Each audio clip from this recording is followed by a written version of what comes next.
are live. All right. Welcome, everyone, to KLC's webinar on Ask the Expert, CMMC Final Rule 48 CFR, What Primes and Subs Need to Know. My name is Kelly McDermott, and I work with KLC Consulting, the host of this webinar. Welcome, everybody. Thanks for being here. Here's a little bit about KLC Consulting. So we'll go to that slide to show you what KLC Consulting is all about. And while we're doing that, just want you to know that we've conducted quite a few certification assessments already, and we have 3 lead CCAs in-house. So a little bit about KLC Consulting. Next slide, please. So we're a CMMC third-party assessment organization, or C3PAO, authorized by the Cyber AB to assess and certify companies for CMMC Level 2.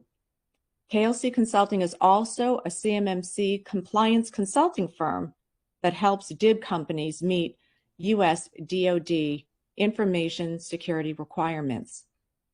And we were incorporated in 2002 and established in offices in Framingham, Massachusetts, and also Houston, Texas. So a few things before we get started, and I will fill you in about our presenter, Kyle Lai, in just a second. I wanted to let you know that, of course, this webinar is being recorded, and you will all be sent the recording shortly after it ends. If you have any questions, be sure to put them in the Q&A, and we'll try to get to as many of those questions as we can. We did have several questions that were submitted in advance, and thank you very much for being so responsive. We will get to those questions during this webinar, or as many as we can. And if you're interested in the PowerPoint slides, you can always email us at cmmc@klcconsulting.net, and we'll be happy to send you a copy of the slides. And I'll put that in the chat in just a moment. So to kick things off, I'd like to introduce Kyle Lai, our distinguished president and CISO at KLC Consulting and lead CMMC certified assessor. Hello, Kyle. Hi, Kelly. Hi. How you doing? I'm really glad to be here. Hi, everyone. We're going to talk about a lot to go through today because, as you know, CMMC Final Rule 48 CFR it just got finalized on September 10th, and it's going to go into effect on November 10th. So a lot to go through. I will go through, just the overview of what the CMMC. We're not going to go deep on CMMC because I think you guys probably already have a lot of familiarity with what CMMC is about. But we're going to focus on what's new and some of the things that you really need to know, the interaction between the DoD contracting officer and also prime contractors and the subcontractors. So that's our focus today. Okay. A lot of acronyms, so we'll breeze through. After this webinar, we'll make this recording available, so you will be able to go back and review some of the items if you're interested. We're not going to go through these CMMC. There are 3 levels. I think you all know there are 3 levels, and we are going to cover all 3 levels in this webinar because CMMC in general they cover all 3 levels. So we'll go through, but as a C3PAO, obviously we do a lot more CMMC Level 2. Okay, let's talk about the timeline. We know because the 48 CFR, the CMMC Final Rule, is going to be effective on November 10th, 2025. And if you recall, there are 4 phases. Phase 1, where the DoD, they are going to focus on the contracts or solicitations, contracts.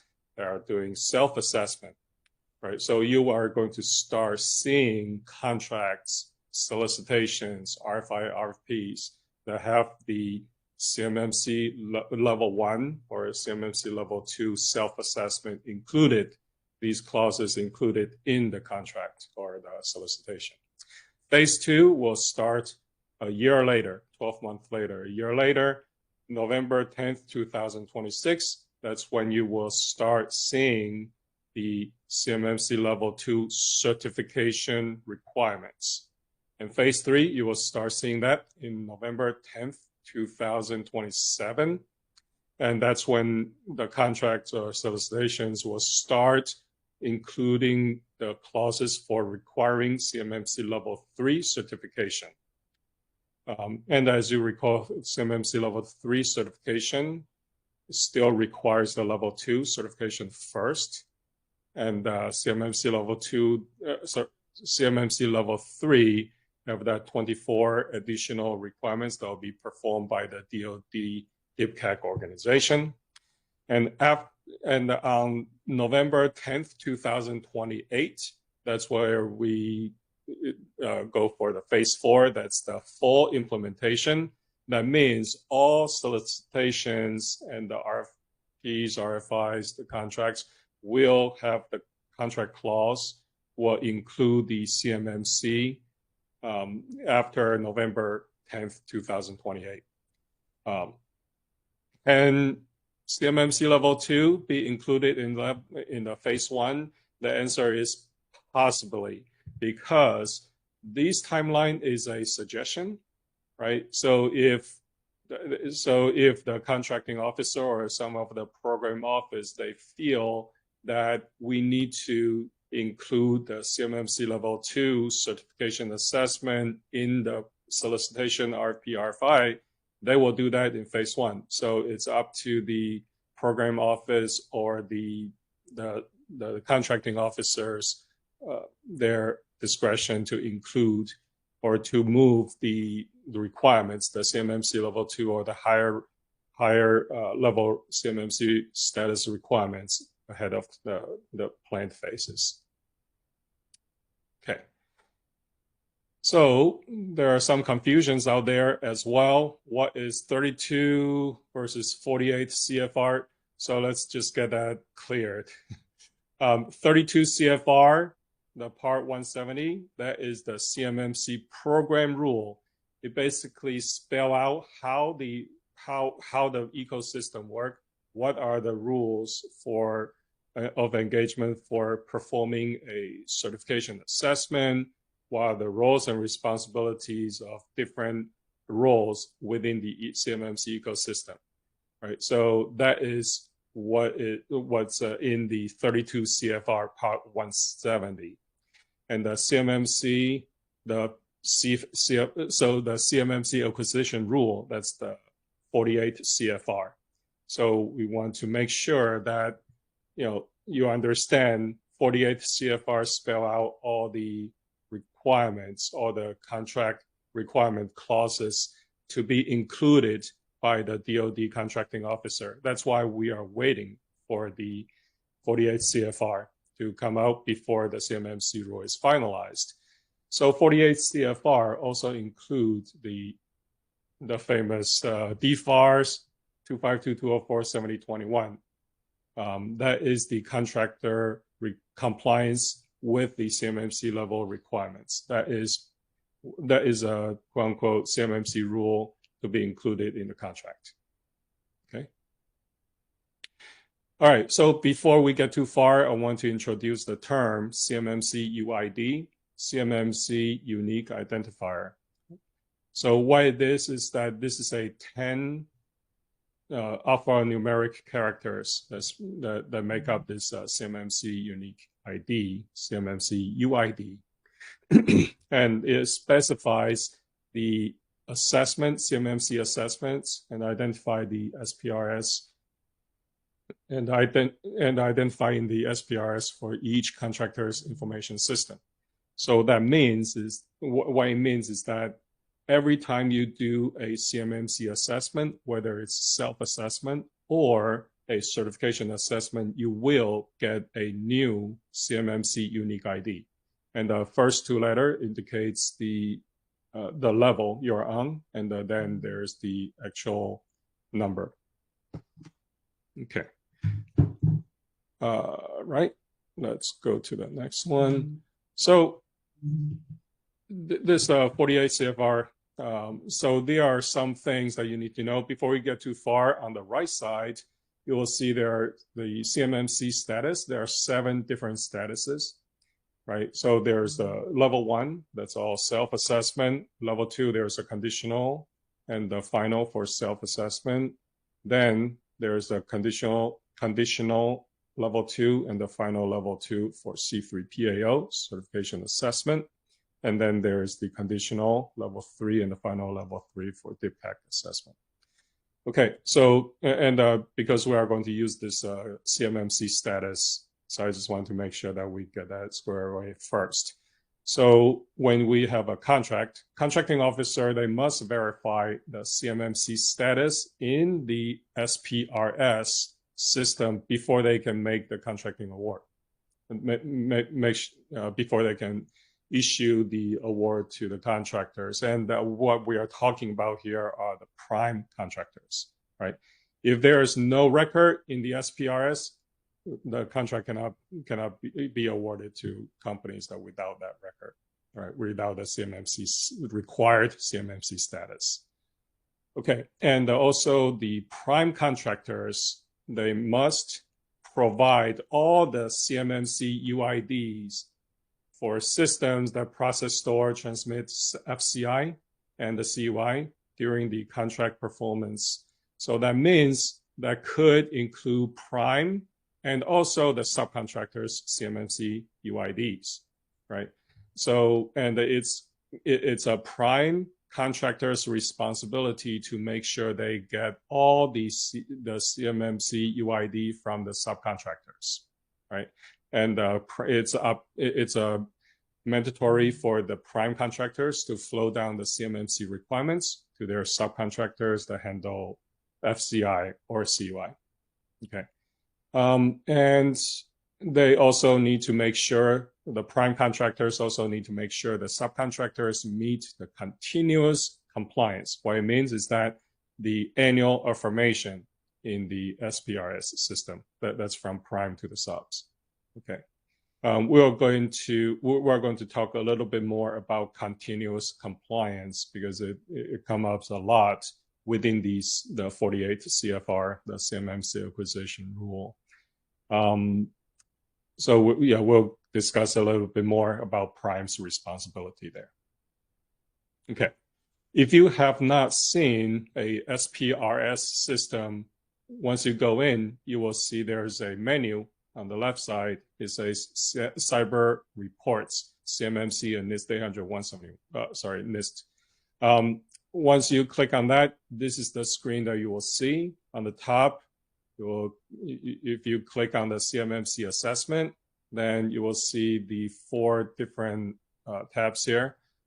Just to give you an example, if you have a CMMC Level 2 certification assessment by C3 PAO, then you will see the details. You will see a record with a CMMC UID, unique identifier here, and then fill out with the details. Self-assessment, obviously, that is something that the OSC, they enter the CMMC record themselves. But if this is a CMMC Level 2 C3 PAO conditional or final status, then it's automatically filled out by what they call the DoD EMAS system. Because as a C3PL, we upload a record, your assessment results to the DoD EMAS system, then the EMAS will automatically populate the SPRS record for the certification assessments. Okay, so this gives you an idea of what's it look like in the SPRS. Okay, and also there's a requirement if there are any changes to the CMMC UID, the scope, the systems, then you will then the prime contractor will have to report the changes to the DoD contracting officer. There are still some confusion in terms of what do you mean change? Do you actually want me to report every change? Yeah, that is still need to be clarified by exactly what need to be reported. But from the language, right, the paragraph E1, that's basically what it says. Any change need to be reported to the contracting officer, right? And the reason there is still some confusion, if I add laptops, if I hire more people, issue more laptops, do I need to report that? If I, this is a very common question. If I just acquire another company, M&A, do I need to report or do I need to redo the certification? So these are some of the discussions that is still going on. We still hear some discussion from the Cyber AB and the DoD. So there are still some discussion over there because there's something that DoD will have to clarify. Kyle, as I mentioned before. Sorry, Kyle, just to interrupt for a second. Little clarification on if a company does a self-assessment, will they get a CMMC UID number, like an L1 or L2? They will. Okay. They will, because at the time they enter their CMMC assessment, self-assessment record into the SPRS system, the SPRS system will generate a CMMC UID for that assessment. Okay, great. Yep. Thank you. Okay. As I mentioned before, DFAR 7021, there is a requirement to flow down the CMMC requirements from prime to the subs, right? So yes, there's a requirement.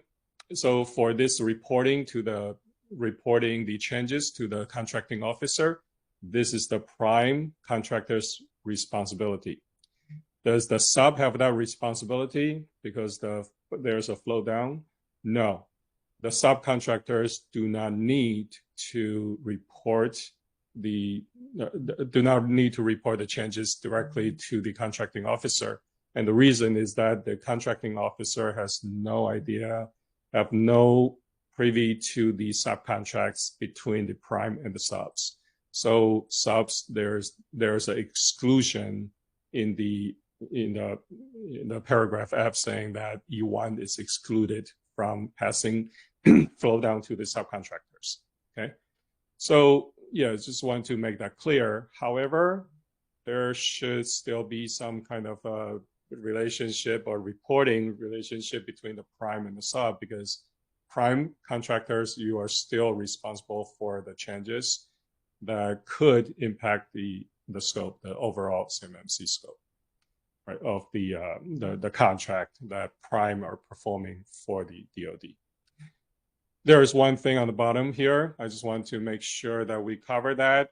If you are adding new users, say you're growing from 50 to 100 users, that is not really considered a change of scope. They clarified that in the 48 CFR. Okay. Yeah, I know I talked a lot about all these relationships. So I just created a swimlane a diagram, make it a little bit, hopefully it's a little bit simpler in terms of the relationship between the contracting officer and the prime contractor and the subcontractor. So let's start from the top left. So contracting officer, everything starts with a solicitation, right, in the contracts. So before they issue the contracts, usually the program office, whichever contracting officer work with, contracting office, they will, before they issue the solicitation, RFP, RFI, they will determine what is the minimum CMMC status requirement, right, for that solicitation. So that's when contracting officer will add a CMMC status requirements to the solicitation. And then they will go through their bidding process. Before they issue the contract award, they already know who's going to win. Okay, so then before they issue the contract award, contracting officer has the responsibility to verify CMMC UID and also the minimum required status, CMMC status in the SPRS system. Okay, so once the contract award once the contract is awarded, let's go to the right side, the box process on the right side, there's a continuous compliance requirements for the prime contractor to submit their annual information to SPRS. Right, that's an annual information. That's a requirement, and also they need to kind of what we talked about, notify any system changes to the contracting officer, and also notify new CMMC UID to the contracting officer. Okay, and they will send this information to the contracting officer. They will review. They have the responsibility to review the continuous compliance and make sure that they verify again their CMMC UID if there are new ones, because they don't know if there are going to be new ones included in the contract unless the prime contractors report to the contracting officer. So contracting officer will be busy verifying the CMMC UID and the status, CMMC status in the SPRS, and make sure the contract award stays current and the state compliant. And then let's go down. There's an arrow going down. That's a flow down from prime contractor to the subcontractor. And prime contractor, before they award the subcontract to a subcontractor, then they have to verify the CMMC UID is current and the status meets the minimum required status of the minimum required CMMC status in the SPRS.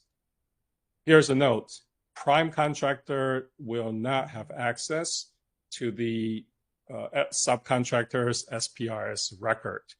The SPRS record is only between the DIB company and the DOD. So no other companies will be able to see that SPRS record, right? So prime contractors, they will ask for a screenshot, most likely, to show that for the subcontractors to show that, hey, we actually have the CMMC UID and that we have our status from our SPRS system. Okay, and let's just take a look on the left, the box on the left here, bottom left. So there is the continuous compliance. There is a requirement for the subcontractors to stay compliant and submit the annual information to the SPRS system.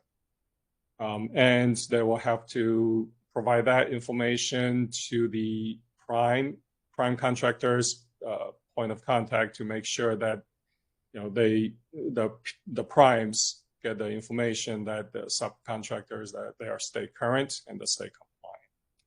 So I put the red dotted box here because there is no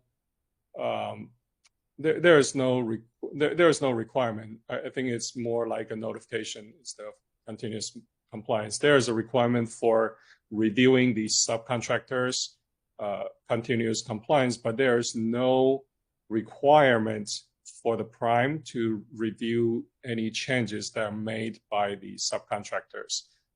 They are not a requirement, but obviously is something that should be done, but it's not shall be done. So just want to make sure that prime contractors that that there's no requirement, but you still need to understand what the changes, if there are changes to the compliance, the scope, or some of the systems, CMMC UID that are used provided by the subcontractors. You still need to make sure they are staying compliant before you can tell the DoD contracting officer that everything within the contract are compliant. So there you go. Hopefully this diagram is helpful for companies that are trying to understand the relationship. Okay, so I know there are a lot to cover, so we'll go into the Q&A. But if you are interested, we are a C3PL. There are things that you can look at in preparation for the C3PL assessment, the certification assessment. So these are the playbook for our CMMC assessors. It's going to be an open book when we do the assessment. So there's no surprises. We're not a gotcha type of assessor. We want to see our OSC clients be successful. Just another view. This is the objective evidence checklist that originally developed by the DIPCAC organization, but we modified it a little bit so we will see what we're looking for during the assessment. So feel free to download. Okay. Okay, great. We'll get to your pre-submitted questions, and then we have a sprinkling of other great questions here in the Q&A as well that we hope to get to. So the first one here, Kyle, is after attaining a CMMC Level 2 certification, what types of changes in scope trigger a new assessment? Yeah, so this is the part that we're not too sure yet, but I can, so for example, if you have a CMMC certificate and if you, say you are using a Microsoft Azure environment, now you're changing it to AWS. That's a given. There's a big change, major change there on your environment. So you will require a new assessment in that case. If you have a, say, data center, right now they are located in Washington, D.C., you are moving into Florida. Right, so it's going to be pretty similar setup for the data center. Everything is very similar, but because there are some changes, there might be a requirement for a new assessment. So in those cases, that's what I can think of. But if you already have a IT environment that's already set up, you acquire a company that are going to use, this new company, they're going to have a new cage code. They're going to use the same IT environment. In this case, you're adding a new cage code, but not changing the environment. That is the part that is not too clear in terms of, like, do you need to have a new CMMC certification for the new cage code? That is something I think we will need to have a more definite answer from the DoD. And ultimately, Kyle, that would be up to the contracting officer at this point, wouldn't it be? I think it's more than that. I think it's probably more a direction from the CMMC program office to give a little bit more guidance in terms of, like, if I have an M&A, the other company have 5 more cage codes, but we're using the same IT environment. Do we need to have a new certification, or can we actually, what is the process of just adding these 5 cage codes into our environment? That is the part that is not too clear right now. Okay. All right. Okay. So the second question is, what is KLC's experience with assessing small business subcontractors? Yeah, that's a good question. So we have conducted several assessments for smaller environments. So there are small, we're talking about like 3 people to 50. So we have conducted quite a few of those assessments already for small environments. It's a public information that we conducted the assessment for Microsoft, the mixed reality division. So we have gone for the very large, complex hardware, software as a CUI, those environment down to small ones. So yeah, we're comfortable doing the small business contractors as well. Great. Will the DoD allow waivers for contractors who have been unable to obtain certification from a C3 PAO? Yep. So there is this clause in the 32 CFR Part 170. There's a place to talk about waivers. But in terms of the waivers, that is up to the agency who you work with, their program office. It's based on their internal policy on how they deal with the waivers. And the contracting officer, they will be able to follow those their internal policies to issue waivers. But we I think the 48 CFR, it mentioned that don't count down waivers and don't refer waivers to, like, there's a discretion on the contracting officer or program office, because it's not something that is going to be normalized. Hey, you can, here's the process for issuing waiver. It's something that the program office for the agency you work with, it's their decision on how they want to do this. Okay. Excellent. Number 4, we find that our government customers are not up to date with CMMC and CUI requirements. Is there a program in place to educate the government agencies on the proper handling of CUI, for example, DAU? Yeah. Yes. So DAU, that's Defense Acquisition University.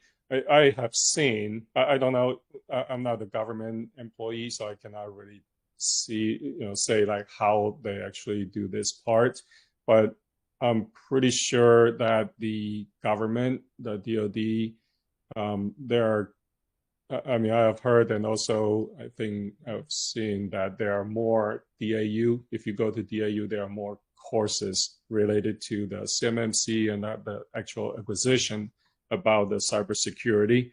So, and also handling of CUI. That's a big thing, right? We all know that there are a lot of mislabeling, or there are a lot of documents that were from old labeling, or they are just like supposed to be CUI. We think they are CUI, but there is no label. There is no marking on the CUI. Or some organization, they overmarket.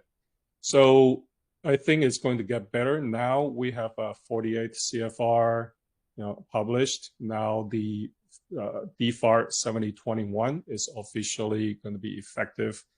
It's finalized, and it will be officially effective November 10th, 2025. DoD, I'm pretty sure, I'll bet that DoD, they're up their game training their defense, their acquisition officers, and their employees to make sure that they are more up to speed with the marking and handling of the CUI. That's how I see it. Okay, great. Is a penetration test a requirement for CMMC Level 2? No, I think it's a mystery. I think some people mentioned about, I think we need to have the penetration testing. So I want to distinguish the difference between penetration testing and vulnerability assessment. Vulnerability assessment, vulnerability management is a requirement in the CMMC Level 2, right? However, penetration testing is not. Penetration testing, it's a requirement in the CMMC Level 3. So just want to make sure that we have that distinction. If you're only going for CMMC Level 2, penetration testing is not a requirement. Okay. And actually, this question came up in our Q&A. What companies and what data qualify for self-assessment in the first year versus those requiring C3PAO certification assessment? So this is about what companies qualify for assessment in the first year. Right. So this, if you recall the diagram I was showing, the very first step is, issuing it. Is the agency's program office. They give a CMMC status requirements to the contracting officer to add to the solicitation, the RFP, RFI. So the contract is going to base on the requirements that's on the RFP, RFI. It's going to base on the contract the CMMC requirement is going to be based on the contract. What is the contract language, right? So this is something that we have to check. So what type of company qualify for self-assessment for the first year? I would say it's going to be based on the contract. I think some people are saying that, first year, there may be more contracts or solicitations. There may be more of the CMMC Level 2 self-assessment, then convert to CMMC Level 2 certification assessment. I don't know if that is all true, because we have seen some contracts or some solicitations draft RFI, that already have the CMMC Level 2 certification assessment requirements in there. So we don't know exactly how it will play out. I wouldn't doubt if there are some contracts that may have the self-assessment and required to have the certification assessment later. I wouldn't doubt that, but I just haven't seen that yet. But most likely, to reduce the confusion, I think some of the contracts, some of these solicitations, they might just go directly to the CMMC certification assessment right off the bat. Those are we already see some of the draft RFPs with that requirement. Okay. Here's a good one. After we're CMMC Level 2 certified, may we share our certificate with our customers? Yes. So it is definitely okay to share, because once you have gone through that big painful process of getting certified, right, with a C3PAO, yes, you want to brag and say that you definitely have the competitive advantage to other competitors that are just starting or have not had their certification. So yes, you can definitely share that your certificate of the final status to your customers.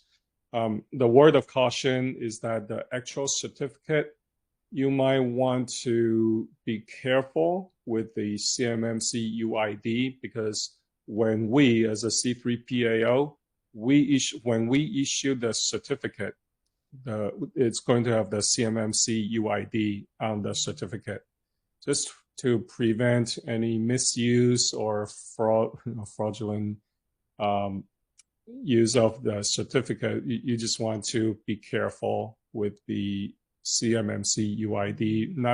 We'll advise not to make it public, but just to your certificate, showing your certificate to your customers. Yeah, you can definitely do that. It's your certificate. You can do whatever you want. Mm-hmm. That's a really good point, though, about the UID on that, and just being a little bit cautious about sharing it broadly. Yes. Yeah, absolutely. All right. So what are the typical costs of a C3PAO assessment among different industries? What are typical assessment timeframes? Yeah, so I think it's going to vary greatly because there are some differences in terms of the size and the complexity. And also now we are seeing a little bit more companies, especially the small companies, they're subscribing some of the cloud service provider that provide the CUI enclaves.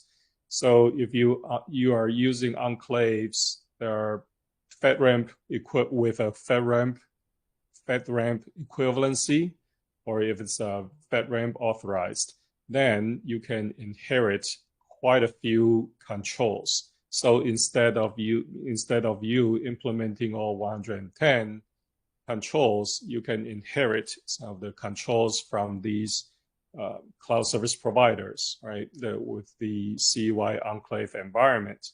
So instead of doing 110 controls, you might be only doing 50 controls. Some of them are shared responsibilities. Some of them are the customer, the OSC's responsibilities. And some of them are going to be your CUI enclave providers' responsibilities, right? So if you have these responsibilities inherited and the OSC are just developing fewer controls, then as a C3PAO, we may take less time to conduct those assessments, so the cost might be a little bit lower. So what we can say is that our range is from the $30,000 range all the way to large. I think typical is like 30,000 to about 80,000, the larger ones. So let's just give you a range. But I think we want to have a discussion with you and make sure we understand your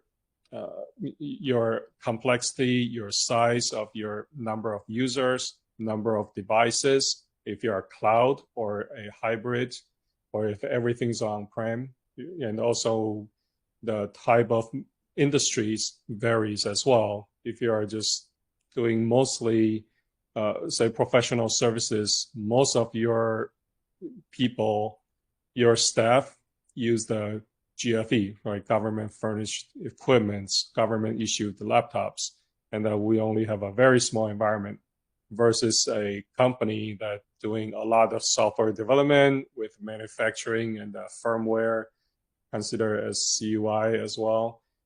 And that they are complex, that is going to cost a lot more than the simple environment. So I think it varies.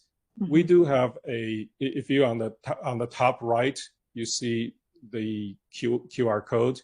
If you scan that QR code, then you can go to our website and try to use that instant quote tool. We will give you an instant price quote, and you can take a look and see the price range. And we welcome you to give us set up a meeting with us so we can go through the detail and just discuss the size or complexity. Then we can give you a more precise quote at that time. I was just going to mention that, Kyle, the automatic price quote that we have on our website. So that's great. Yeah, you can just snap that QR code and put in your info, size of your company, and you'll get an estimate back from us. And then the second part of this question, Kyle, was just want to say it only take about 10 minutes. There you go. Excellent. What are the typical assessment time frames? Can you give us an idea of the kind of time frame we're talking about? Sure. Different C3 PAOs may have different time frame.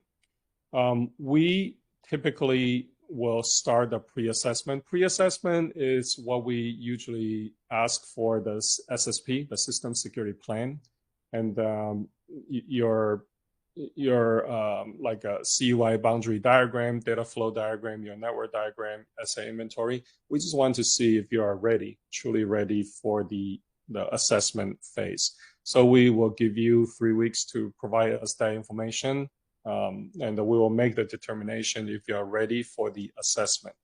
If you are ready for the assessment, we'll start with the assessment planning and go into the assessment phase. We will start with the assessment planning and give you some additional time to provide all the information to us. And then we will conduct the assessment on the week number 8 to conduct the assessment. Then we'll allow ourselves 4 weeks to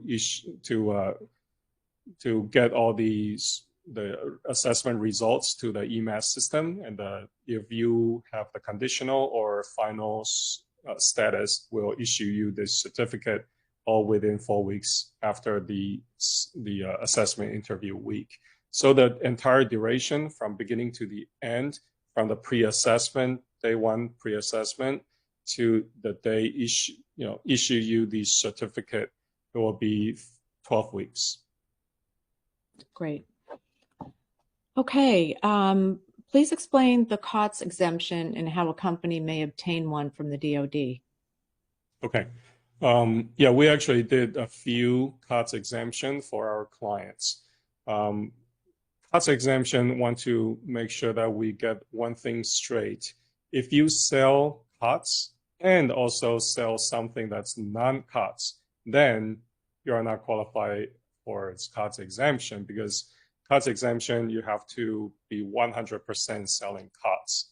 In that case, then you are going to be exempt. And for the COTS exemption, that process is that there is a commercial item determination process, and there's the COTS determination process. So before you can go for COTS, you have to make sure that you have identified, hey, everything I sell, it's commercial item. And the commercial item, there's that, if you are a sub, you have to fill out what they call the commercial item and the COTS determination form and send this to your prime contractor. Usually the prime contractors will know, or they should know that process, especially for the larger ones. Small ones, I'm not sure, but there are plenty of examples out there. Lockheed, Raytheon, they all have make their commercial item determination form or COTS determination form public on their website, so you can download and take a look at that. So if you are a prime and you sell everything 100%, the keyword 100% COTS items, then you can also work with a commercial item office, the CID, commercial item office. So you will be able to provide them, you will fill out the commercial item determination form. I will tell you, it's for DoD, it's going to be a lot of information that you have to fill out. You have to prove that whatever you sell is a commercial item. That means it's something that everyone can order, right? It's not just for the DoD. It's not just for the government. And also it's something that you sell in large quantity. If you sell only 5 things and the 2 to the commercial industry and the 3 to the government, they cannot make that determination, say it's a commercial off-the-shelf product, right? So it have to be a large quantity. And also COTS means that it cannot be modified. If you have a modification to your product, then it's not COTS. Commercial off-the-shelf means no modification. So if you meet all these requirements, then yes, you will be able to go through and claim that you are selling all COTS, provide the information to DoD or your prime contractor. And so we have helped a couple companies that file those commercial item determination and COTS determination, get them off their CUI requirements. Great. Lots of excellent questions here. Last one on pre-submitted, and then we have quite a few hanging in the Q&A, so we'll try to get to as many of those as we can. If CUI isn't shared with a subcontractor, is CMMC still required to participate in the contract? No. So, well, it's we are following the data. CMMC, we follow the information. So if this information, if there is no CUI shared to your subcontractors, there is no requirement for CMMC Level 2. If you still share your federal contract information to your subcontractors, that means that you still need to comply, flow down the requirements to your subcontractor to comply with CMMC Level 1. So it depends on the type of information you pass to your subcontractors. Okay. Excellent. All right. In the few minutes that we have left, we will go through some of these questions that you may or may not have answered already. Let me see. Is CMMC Level 1 self within SPRS replacing the current NIST 800-171 self-assessment score already in SPRS? Currently, no. So currently, the NIST 800-171 is still their own. It's just a framework, the framework standard, right? It's a requirement. It's a standard saying that here's the NIST 800-171. I think you might be your question might be on the DFAR 7012, right? DFAR 7012. There's a requirement for implementing the NIST 800-171. So is CMMC replacing DFAR 7012? Is DFAR 7021 replacing DFAR 7012? The answer is no, not today. I'm not sure about in the future, but they are still kept separate for now. Okay. This one, would we want subs to report their sub-tiers, UIDs, so that the prime can report every entity under them? Yes. So I think reporting every entity under the contract. So we are talking about contract. So CMMC is very specific to the contract. So if you have a contract, then you have 10 subcontractors. They'll have their own CMMC UID for these 10 subcontractors, right? Because they are performing, you are sending some of the CUI to these 10 subcontractors. And these 10 subcontractors, they'll have a system that are capable and authorized and certified to handle CUI. So you will need to include the CUI, the CMMC, sorry. You will need to include the CMMC UID for these 10 subcontractors and submit all these package with all these CMMC UIDs, the prime and the subcontractors together to the contracting officer. You will have to do that. And it is the prime contractor's responsibility to make sure they are all staying compliant. You know, they have to report the continuous compliance to the DoD contracting officers as well. Okay. Excellent. Will the 48 CFR increase activities for the certification industrial complex and the OSCs? I believe so, because let's face it, if prime contractors, right, the large prime contractors, Lockheed, Raytheon, they're not going to wait for a solicitation or the RFI, RFP to come out. And then they look for the subcontractors, right, partners. Usually they know this a year, 6 months, 8 months before the solicitation RFI is released, right? And usually DoD, they have the draft RFI, RFPs, solicitations out there. So the contractors, right, the prime contractors, they know what's coming. And yeah, so they're going to look for the partners way ahead of time. So yes, they're just let you know that, you know, once the CMMC Final Rule is released, even though it's not effective, there's a surge on the request for certification assessment for us, and we are pretty booked up for the 2025. It's you can still call us, we will still fit you in, but we just want to indicate that yes, there's a big surge on the request for getting certified, and that yes, we're expecting to see a surge on the requirements. These companies getting through and going through the certification process, very soon. Yeah. We can't underscore that enough, to not wait to queue up for your appointment, because it's a supply and demand thing. There are, less than 100 C3PAOs and over 77,000 DIBs. And so we need to really know that there will be a bottleneck and to not wait. Yeah, I think there are more than that many C3PAOs, but still. Yeah, I mean, C3PAOs, I think we're all busy. Yes. All right, so let's see. What do we have next? This one says that we do SBIR.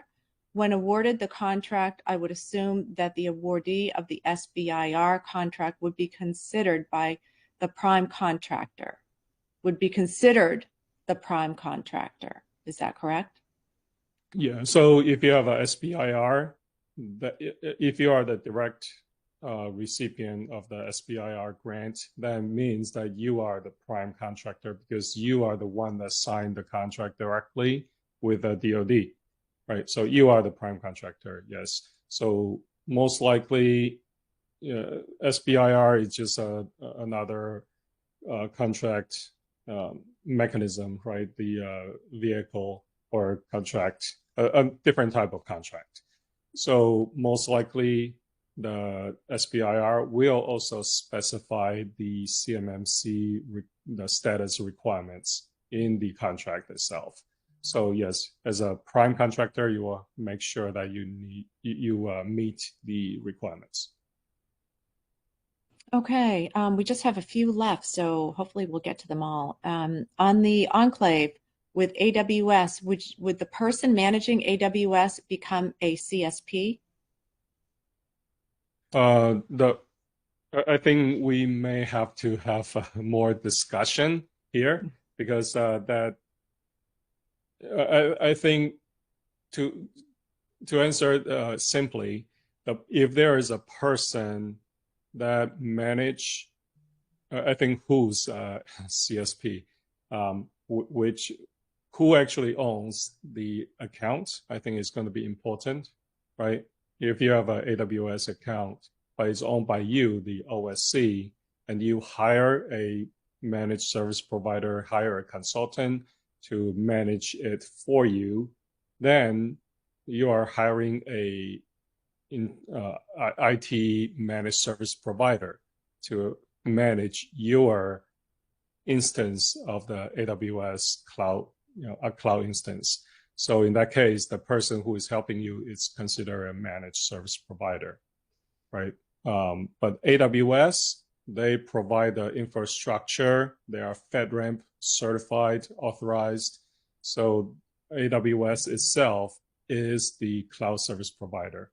So because in order to answer this question fully, I think we have to get into a little bit more detail before I can fully answer that question. Okay. All right. And we'll share the contact info at the end of the webinar so that this person could get in touch with you about that. Sure. Here's one. Can a remote audit be done?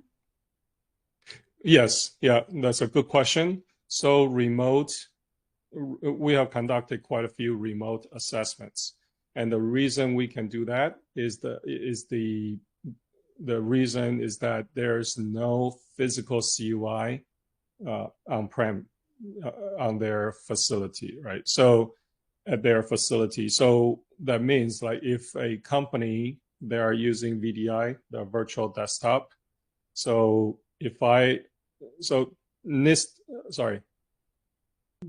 32 CFR 170, part 170 stated that if a company, they have a virtual desktop infrastructure, the VDI infrastructure, that means I have a CUI enclave that is in the cloud, right? For example, in the cloud. AWS or Azure, most likely GCC or GCC High, then all I'm doing from my laptop is just remote control. I can remote into this virtual desktop, providing that there's no file download, there's no copying, there's no printing of capability. All these are turned off on my laptop, for my laptop. Then I will be able to claim that, yeah, this setup meets the requirement for meeting the VDI requirements. And if that is the case, and the environment is considered VDI, then the laptop itself is considered out of scope. And we only need to conduct the remote assessment and the focus on the CUI enclave that's in the cloud. So obviously there are more discussion that we need to have before we can make that determination if we can do the remote assessment. But yeah, definitely feel free to give us a call. Excellent. This is one that I think is on the top of everyone's mind. Following KLC's completion of some assessments, how prepared have contractors been, and what is the passing rate? Yeah. So for us, knock on wood, there are very close calls where we, in the pre-assessment, we almost have to turn down, make a call of not ready for a couple of companies. But at the end, they pull a few all-nighters and get the documentation ready So we were able to move to the assessment. So right now, the company, so we, as I mentioned, the overall, the pre-assessment time is, we give 7 weeks to the pre-assessment starts 7 weeks before the actual certification assessment interview. And the reason we give a little bit more time is just that we want to make sure that there is enough time for the OSC to prepare. So in that case, we have not been able to fail anyone, but there are a few close calls that we have to make. But at the end, yeah, these companies, they'll pull through. Great. In the interest of time, I think we're going to wrap here. I did put in the chat our email on how to get in touch with us. Should you have any further questions and want to follow up with Kyle, we will be sure to get back to you. Kyle will get back to you. And I just wanted to thank you all for joining us today. This has been a lot of information. I hope it's been helpful. And as Kyle mentioned earlier, I think it bears repeating that as your C3PAO, we are not the gotcha type auditors. We're not here to get you on missteps and looking for exceptions and failures. We really want to see that you've shown the evidence and implemented the security practices, and you can demonstrate it. So, you know, it's really setting you up to succeed. And we are here and want to see you pass. So that is our primary goal in working with you. So as Kyle said earlier too, we're getting very busy. We're booking into 2026. This is not a fire drill. This is real. And now is the time to set up your assessment with us and go on the price quote, as Kyle mentioned earlier. Snap the QR code here. You can see the price quote. You can download our guide that we have to help you get prepared, and call us to set up your assessment. We would love to work with you. So again, thank you for joining us today, and we'll be sending out the recording shortly. And Kyle, any parting words from you that you would like to add?